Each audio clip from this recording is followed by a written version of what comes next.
E rickshaw union जिंदाबाद, e rickshaw union जिंदाबाद, e rickshaw union जिंदाबाद, ई रिक्शा यूनियन जिंदाबाद, ई रिक्शा यूनियन जिंदाबाद, ई रिक्शा यूनियन जिंदाबाद, ई रिक्शा यूनियन जिंदाबाद, ई रिक्शा यूनियन जिंदाबाद, ई रिक्शा यूनियन जिंदाबाद। पहले तो मीडिया बंधुओं का बहुत बहुत धन्यवाद। वो अपना कीमती समय हर वक्त जब हम उनको बुलाते हैं तो वो अपना कीमती समय हमें देते हैं और हमारे पास आते हैं और हमारी जो आवाज़ है वो प्रशासन तक और लोगों तक पहुंचाते हैं। पिछले काफ़ी दिनों से जब से हमने ई रिक्शे लिए हुए हैं तब से हमें प्रॉब्लम आ रही है। कोई रूट्स की प्रॉब्लम है, कभी कुछ और विवाद हो जाते हैं, जो दूसरे डीजल वाले हैं उनसे हमारा विवाद हो जाता है, तो काफ़ी हमारे प्रॉब्लम आती हैं। तो इसलिए हमने एक यूनियन का गठित की थी और वो रजिस्टर्ड भी करवाई है हमने यूनियन को। तो उसके बाद आज पहले हमने उस वक्त हमारी सिर्फ 5 मेंबरी कमेटी थी।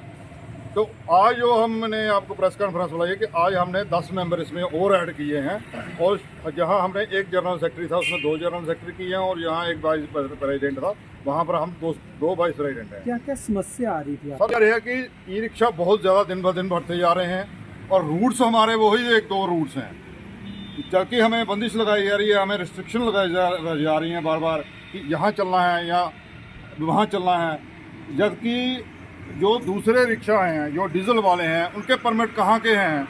वो किसी का परमिट है जराई से लखनपुर उधर का, लेकिन वो सभी कठुआ के अंदर ही चलते हैं। जब हम चलते हैं तो वो ऑब्जेक्शन करते हैं, हमारा उनसे विवाद होता है बार बार इसी कहने पर।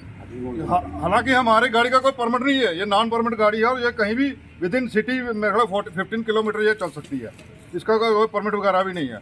बाकी हमारी आरटीओ साहब से भी ये गुजारिश है कि ऑलरेडी इतना ई रिक्शा आप 3 किलोमीटर का सारा से सिटी है, 3-4 किलोमीटर के अंदर अंदर, और इतने ई रिक्शा को यहाँ 500-600 ई रिक्शा हो चुका है। तो हमसे ये अब आरटीओ साहब से भी ये हमारे निवेदन है कि अब और कोई डॉक्यूमेंट्स वगैरह जो ई रिक्शा है वो ना इशू करें डॉक्यूमेंट्स उनके, क्योंकि ऑलरेडी यहाँ जहाँ एम्प्लॉयमेंट की बजाय अनएम्प्लॉयमेंट होनी स्टार्ट हो गई है।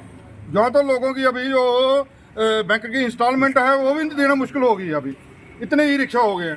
तो जहाँ गवर्नमेंट ने एम्प्लॉयमेंट का सोचा था, मुझे लगता है ये तो डिफॉल्टर हो जाएंगे बैंक के सारे, ये सभी के सारे बैंक का ये किस्तें भी नहीं दे पाएंगे, उल्टा ये डिफॉल्टर करके अब इनको रख देंगे। इसलिए हमारा आरटीओ साहब से और डीसी साहब से भी निवेदन है कि जो अब नए ई रिक्शा के जो हैं इनको ना इशू कोई भी डॉक्यूमेंट्स इशू ना की जाएँ, अदरवाइज ये सभी डिफॉल्टर हो जाएंगे और अब बैंक इनको तंग करेगा, फिर इसकी प्रशासन की जिम्मेवारी होगी। अगर कल को किस्तें ना भर पाए तो ये सभी जो जिम्मेवारी प्रशासन और आरटीओ साहब की होगी, फिर हमारी कोई जिम्मेवारी नहीं होगी इसके लिए हम बैंक को ना पेमेंट नहीं कर रहे या हमें इंस्टॉलमेंट नहीं दे रही, हम कहाँ से देंगे? ऑलरेडी 600 ई रिक्शा हो चुका है शहर में और 3 किलोमीटर का ये शहर है और रूट्स हमारे वही 1-2, ज़्यादा हमें रूट्स इशू करोगे, हमें लिखकर रिटर्न में दे दोगे आपके पास ये भी रूट है, नगरी वाला भी है जी, हटरी मोड़ वाला भी है, विंसारा वाला भी रूट है हमारे पास, ज़्यादा हमें रिटर्न में दे दो, फिर हम खुद चलेंगे, फिर हम देखेंगे कि हमें कौन रोकता है। ज़्यादा हमें रिटर्न में आप देते नहीं, मुँह जुबानी आप ओरल में बात करते हैं, ओरल में बात से नहीं चलती फिर। तो यही हमारी रिक्वेस्ट रहेगी और डीसी साहब से भी और आरटीओ साहब की नए जो रिक्शा है वो और इशू ना करें। मैं बोलना चाहना कि ਜਿਹੜੇ ई रिक्शा विदाउट लाइसेंस वगैरह चला रहे इनकी भी कार्रवाई हो जाए। एक तो असें आपे चलाने सारे बंदे सहमत हैं ਜਿਹੜੇ भी चला आज वाइस प्रधान बनाया, किस किया तो आगे काम करके किस प्रकार लोगों की सहायता करके सारे ने अपने साथियों की उइये तो ताइयां बनाई 10-15 असें कमेटी बनाई अज, ठीक है नहीं, तो सारा हल होना चाहिए सारे का भी। आज इसलिए प्रेस कॉन्फ्रेंस की हमने कि एक तो रिक्शे बहुत ज़्यादा हो गए हैं, दूसरे 2 हमारी 10 मेंबरी कमेटी यूनियन बनी थी, यूनियन रजिस्टर हुई है, 10 मेंबरी कमेटी नहीं बनी थी, वो आज हमने बनवाई है, 10 मेंबर को किए हैं। बाकी जो ऊपर छानियाँ आ रही हैं उनके लिए हम बैठ के मीटिंग कर रहे थे, की है। क्या क्या समस्या आ रही हैं आपको? समस्या ये आ रही है कि जैसे कुछ ऐसे लोगों ने ई रिक्शे ले लिए हैं जिनके ऑलरेडी बिजनेस चल रहे हैं या नौकरियाँ कर रहे हैं, उन्होंने ले लिए हैं और उन्होंने ऐसे ड्राइवरों को दे दिए हैं जो ना तो उनके पास लाइसेंस है ना उनकी उम्र है गाड़ी चलाने की, अननेसेसरी वो चला रहे हैं।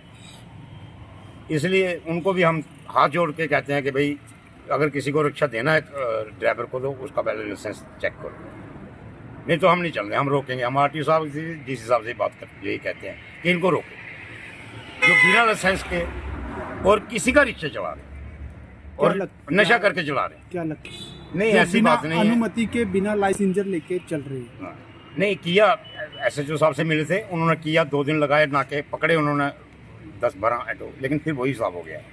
10 दिन बंद, 4 दिन बंद रहे हैं, उन्होंने बंद कर दिए, फिर दोबारा बच्चों को दे दिए चलाने के लिए, नशेड़ियों को दे दिए चलाने के लिए। इसलिए हम उस चक्कर में भी थोड़ा हमारे अपने भी थोड़े साथी ये ठीक चला रहे हैं। जैसे देखो सभी इनके अपने ई रिक्शे हैं, खुद चला रहे हैं, ये अपनी रोजी रोटी कमा रहे हैं। अगर हमें गवर्नमेंट ने, ये सरकार ने हमें ई रिक्शे दिए है, हमें सब्सिडी पे दे रहे हैं कि बेरोजगारी दूर करने के लिए, लेकिन ये तो उल्टा गवर्नमेंट को चक्कर चलाने वाली बात है कि लोगों ने ऐसे 4-4 लेके उनको चलाने वाला कोई नहीं है। मैं तो चाहता हूँ जो ले वही चलाए या उसके घर का चलाए। जैसे मैं लेता हूँ, मैं नहीं चला सकता, मेरे बेटे चलाए। अगर मैं लेके किसी को दूंगा जिसके पास ना सेंस है, ना बोलने की उसको सेंस है और ना ही नशेड़ी है, उसको दे देते हैं 300 रुपये के पीछे रिक्शा दे देते हैं। कि कितने हादसे हुए, देखो जितने भी हादसे हुए सभी किराए पे हुए ई रिक्शा जो लोग चला रहे हैं, किसी माल का एक्सीडेंट नहीं हुआ है। क्या जो आपकी कमेटी बनी है उसमें वो लोग हमने कोई ऐसा मेंबर नहीं रखा है कमेटी में। ये जितने भी है सबके अपने ई रिक्शे हैं और खुद चला रहे हैं। देखो जो अपना ई रिक्शा समझ के चलाएगा, उसको पता है मैंने किस्त निकालनी है, बच्चे पालने हैं, वो कैसे नशे करेगा, वो कैसे गलत चलाएगा। उसका लाइसेंस भी है। मैंने बोला जिसके पास लाइसेंस नहीं, जैसे RTO साहब ने बोला कि ई रिक्शे का लाइसेंस भी चाहिए। हमारे पास दूसरे हैं, जैसे हैबी है, LMB है, लेकिन वो कहते हैं ई रिक्शा, हम वो भी बनाने के लिए तैयार हैं, लेकिन हमारे पास हम उसी का बनाएंगे जिसका अपना ई रिक्शा होगा और खुद चला रहा होगा। हम जी जाते हैं। आज आपने और बदलाव किया हमने, जैसे हमने उस वक्त आनंद फानन में स्ट्राइकें थी, जब हमने ये यूनियन बनाई थी, कुछ गलती हो भी जाती हैं।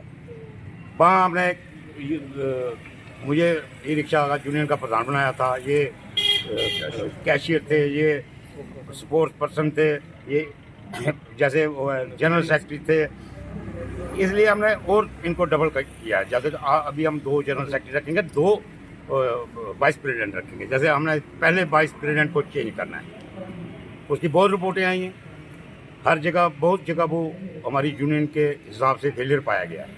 इसलिए हमने उसको यूनियन से बर्खास्त कर दी, बात कर दी। क्या उसके लिए कोई गुलजारी लाल जी थे हमारे वाइस प्रेसिडेंट, उनको हमने इसलिए यूनियन से बाहर कर दिया। क्या उनसे ये कोई सब चुनाव होंगे, क्या होगा? कोई चुनाव नहीं, हमारा पहले भी कोई चुनाव नहीं होता, अभी सबकी सहमति से हो रहा है। जो यूनियन की मेंबर कमेटी थी और 10 मेंबर की जो कमेटी बनी है, इन्होंने फैसला किया कि वो आदमी ठीक नहीं कर रहा है, वो यूनियन के खिलाफ है और यूनियन के खिलाफ जो जैसे भी कर रहा है, इनकी जैसे ये कहेंगे मैंने वैसे चलना है।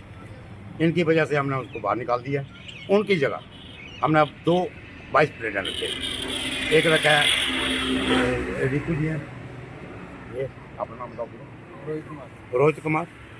दूसरे रखे हैं हम चिपला के नाम, वो भी हमारे जानी, वो कल से कहीं गए हुए, कल आएंगे तो करेंगे बात उनसे, वो भी हाँ बात हुई उनसे। ये हमने 2, और जैसे ये जनरल सेक्रेटरी था, जनरल सेक्रेटरी भी हमने 2 कर दिए, एक और रखा, ये बात।